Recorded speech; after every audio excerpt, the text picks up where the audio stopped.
মুসলমান মনে করছে, কারণ বাহ্যিক ভাবে মুসলমান হওয়াটা খুবই স্বাভাবিক, এটাতে কোনো ব্যত্যয় ঘটে না।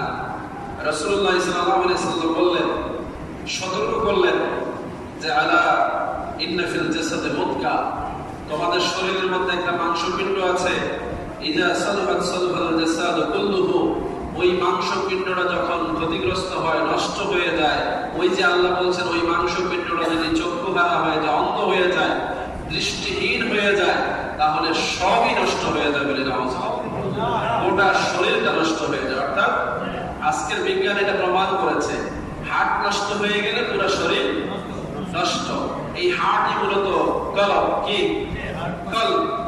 তাহলে আজকের সায়েন্স এসে আপনাকে রোগের দিক থেকে এটা প্রমাণ করেছে যে হার্ট সমস্যা হলে সব শেষ। রাসূল এই কথা 1400 বছর আগে বলেছেন, তোমাদের শরীরে